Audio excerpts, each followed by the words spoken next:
Back me up and tell me what it was like for you at the time to have been invited to come to the Spirit. What did you know about it at the time? And once you arrived, what was it like for you to be here, and what was that experience? So when I was invited, it was in 2005, and 2001 was the very first event. And I didn't know a lot about it, to be quite honest. And actually, Duke Butler was here this week and relived his phone call with me. And he said that he called me when I was playing in the North and South at Pinehurst. And he said, Paige MacKenzie, I'm Duke Butler. I'm the captain of the U.S. team, and I would like you to play for the U.S. at the Spirit International. Well, apparently, I was Googling it as he was speaking to me because I wasn't very familiar with the event.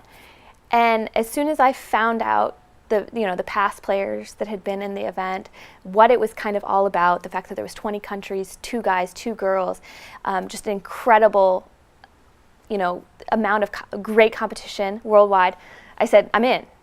And Duke was like, I didn't even have to sell you on it. I said, no, you didn't. Because as soon as I found out what it was about, I wanted to be a part of it. And then when I arrived here, I didn't know what to expect. I knew it was going to be a great international competition. And I think what sets the Spirit apart from any other amateur event I've ever played in is the fact that there's so much going on off the golf course. You could play against the best in the world at certain other events, but you don't get the experience that you do at the Spirit at these other events. The fact that we have activities outside the golf course in the night, at night, I'm playing ping pong or I'm playing pool with other teams. I get a chance to meet and know these other incredible competitors who I have run into time and time again since I've left here. Martin Keimer and I met in 2005, and now we live in the same city in Arizona, and we reconnected as friends, 6 or 7 years later. And the same goes for a couple other, Ali Yaneza, who played for Mexico. She was only 16 at the time. I was 22. We were rooming together. We bunked together. I ran into her again this summer, and she says, I'm pretty sure we roomed together at the Spirit. I said, oh, yeah, that was you. I was like, you and Violeta Radamosa. That's who Mexico had. And she said, oh, yeah, that's who it was. So it's just amazing the amount of talent that's come out of this event, but also the experiences that you had and the connections that you made with the people that have been here. I think that's what makes this event so unique, and it's something that I never anticipated. You kind of walk into it, you really don't know what to expect. I've been so excited for my team because they really don't know what's coming. I know you can see them starting to loosen up. You can see them starting to play basketball with the other players or joke around. And it's like by the end, I keep saying, by the end of the week, you'll know what we're talking about. And what do you feel like, I'm going to go back to your career in just a second, but stick with the Spirit with me.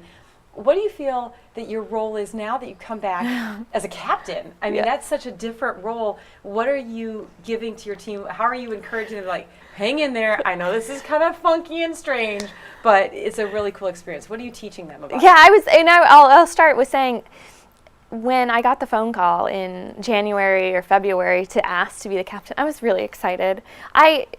I knew when they called Paula a couple years ago to be the captain, and I secretly was really hoping that one day they would ask me. So I was very happy to get the phone call and excited because I knew how much fun I had, and I knew that I would not only get a chance to share that experience with other players, but get to know them, and then it's just the beginning of their career. Like my 4 players, they don't even know what's in store for them for the next 10 years, the same way that I didn't. Like I didn't know I was going to turn pro and go on to have an LPGA career. And I'm excited for them, and I'm excited to see them in these stages as they're still learning and developing as players. So it's been really fun for me as a captain to be a part of that. So I feel a little bit like just a bit of a team manager, because it's really more about like, do you need water? Do you need food? I feel most in my element when we played practice round, and I could really talk to them about intention in playing a practice round, the things that I've learned. I think I could go out against them any given day and they'll beat me. Like they're great players. But the one thing that I do have that I can offer them is my experience. And so when it came down to like going through a practice round or going through a yardage book and going through course management, that's where I really felt like as a captain I could help and say, hey, you may not have noticed this, but you might want to stay short of this area. It's getting a little narrow, or things like that. So it's been really fun for me to really feel like that I can help these incredibly great players at the very beginning of their very highly successful careers. Introduce me to your team just really briefly and tell me kind of the key strength that you've seen in each player. I'll say in the last couple days it's been very fun to get to know my players, not only on a personal level, but on their golf level, on how they perform as golfers. I'll start with Allie McDonald.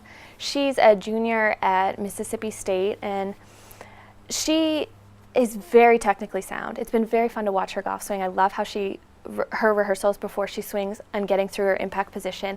You can tell that there's a lot of desire, and I always consider players to be talented or skilled, those with a natural gift and those that work hard. I think she's talented, but I think more than anything what's going to propel her in the future is the fact that she's very skilled and she's willing to work hard and do the right things to make herself better. It's been fun because she's got a lot of the same tendencies that I do. I can see myself in her. We're both very, very visual.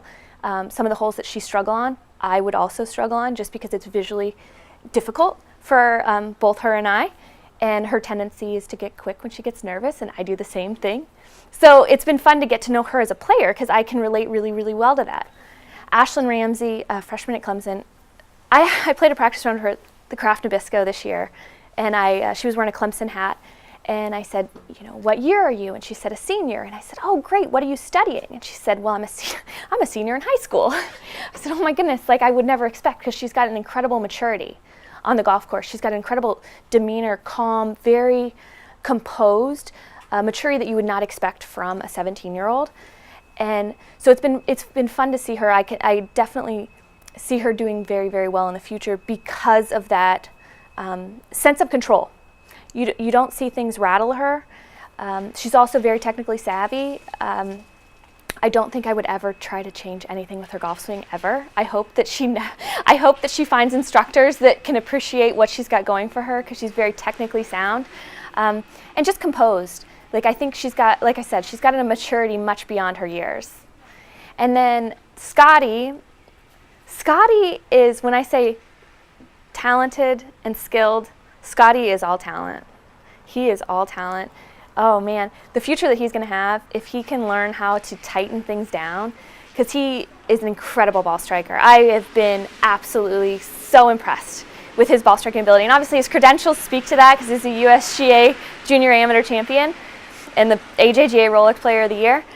But it's all athletic ability, and the guy works hard. Man, our team leaves, and he's like, you know what, I'm just going to continue to putt, and he'll go putt for an hour by himself while I get ready for dinner because I can't stick around.